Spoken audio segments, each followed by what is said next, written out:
Hello and welcome to this first live session that I'm doing. This session is significant because today is Mahashivaratri of 2026. I've already done a small video on Shivaratri and its significance. You can find it on my channel. So let's talk about Shiva and the psychological significance of this concept of Shiva, and why Mahashivaratri is significant to human existence. So, Shiva is that entity which was given a name on this planet when the formation happened here.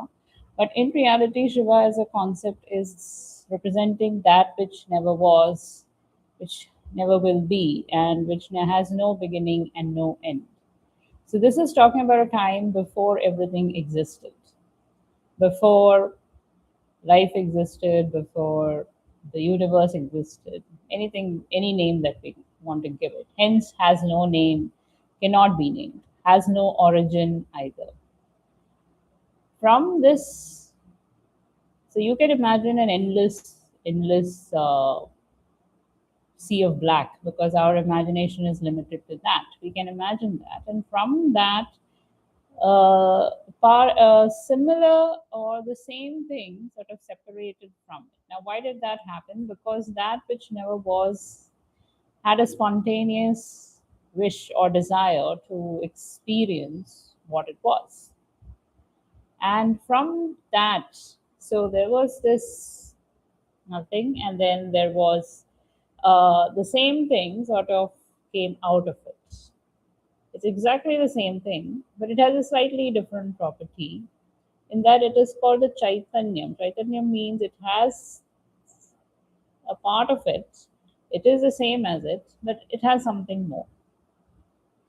And this, when this Chaitanyam came, along with that came three energies called Triguna or Gunatrayam, which is Sattvic, Rajasic, and Tamasic.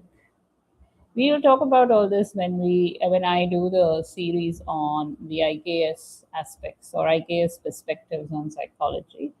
But then this particular Chaitanya started to interact with those three energies and started creating, manifesting whatever we are seeing around us, whatever has existed before this entire universe. So Shiva is this that never got affected by those three energies. Now, why is this significant psychologically? Shiva is that state that we're always trying to achieve. So, the Chaitanyam is called Shakti. Shakti created everything. Now, the entire aim of whatever is being created, including the human psyche, is to become Shiva, is to merge with Shiva, to become Shiva, because we don't want the up and down of life to affect us. And life will always be up and down because these energies keep flowing in and out every second. Even when I'm talking now, my energy goes up and down. So right now I might be in sattva. When I go to sleep, I'm in tamas. And rajas makes me take action. So I don't want to get affected by these. And these things, when they are changing shape and form, is when psychologically we go up and down as well. Physically, we go up and down as well. Psychologically, you might feel very lightheaded and you're feeling very creative. You feel like you can solve all the problems in the world. And there will be days when you feel you can't get out of bed because you have decided, made it a rule for yourself that I cannot get out of bed. My body feels very heavy. I cannot get out of bed. Something happened which you could not process, and you have decided that not getting out of bed is the way to process it. So, in all these cases, Shiva is distant from us. We are not Shiva yet. We are not in that state of being Shiva. And this is a state we constantly want to come to. The concept of Shiva is that unaffected by whatever is happening around us. Everything is the same. For Shiva, there is no good, there is no bad. You can, even in the Upasana texts of Shiva, anybody can worship Shiva. Any way you can worship Shiva. It is all fine. You can make your own Shiva deities as well. You can create out of a leaf, out of mud, out of a stick, stone, anything. And Shiva is worshipped everywhere in the Upasana system. Shiva is worshipped everywhere from inside the house to the temple to the mountaintop and in the sea, even in the cremation grounds, even in burial grounds. You could do Shiva worship anywhere. The forms will change, the purposes change, but it is that kind of an entity that was defined. In the Shiva Purana, there is a description of Shiva being created later, but that these are all later editions. The general concept, the psychological concept, is that if you can achieve the Shiva state, you are the person who is not getting affected by the changes in the environment. You see things as they are. You are not giving them names. You are not saying that this is bad and this is good and this is great and this is not great, because you don't have any names, you don't have any meanings to anything. You're always in that state of bliss. That bliss in Sanskritam is called Satchitananda. You are eternally blissful, knowing the reality that everything is nothing, that this life is just a series of experiences, and no experience can be classified as anything good, bad, ugly. Those are our psychological needs, because we have a personality that has to go through this life, and that personality learns to give names to things. So this is the concept of Shiva.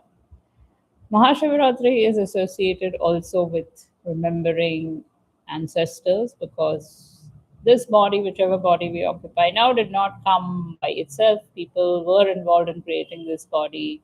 People were involved in creating those bodies which created us. So, in that way, we have to understand and give homage to them as well. So, this is the day that people typically would go. In 2026, that will happen tomorrow early morning, before sunrise. But um, on the 16th of February, but that is the significance, one other significance of Mahashivaratri. So, Shivaratri in general is the day that you connect to yourself, you connect to the inner being of yourself. Because while Shakti is playing and trying to experience, that she is the tool to experience that which never was and never will be, the more and more manifestations happen, the more and more creations happen, slowly and slowly. And you have to now imagine you as the entire play of Shakti. The more you play, the more you create, the more you manifest, the more you experience, the more you live with life. You realize that no matter how much you experience, no matter how much you do, no matter how many things you see, learn, etc., etc., you will not you will not be able to experience the origin. You cannot experience that single point. You can only become that single point. And then there is no experience and no experiencer. So this is what we're all trying to do, trying to achieve that state where we are not affected by ups and downs. A few mantras that can give us a glimpse about the this nature of Shiva is, there is a stotram called Shadakshara Stotram, 6 letters of Shiva. It starts with Om, because Om is supposed to be the origin sound of the entire cosmos. And it says that Omkara Bindu Samyuktam, which means Shiva, it came from that. Shiva is that. So he has no origin. You cannot place a particular origin to Shiva. So Omkara Bindu Samyuktam Nityam Dhyayanti Yoginaha Kamadam Mokshadam Chaiva Omkaraya Namo Namaha. So he is that. So he will, that desire that came, that I want to experience myself, he is that as well. And he is also the liberation from that desire. When you realize, I cannot experience, I can only be. And this is something all of us have forgotten. We all want to become things. We all want to do things in life.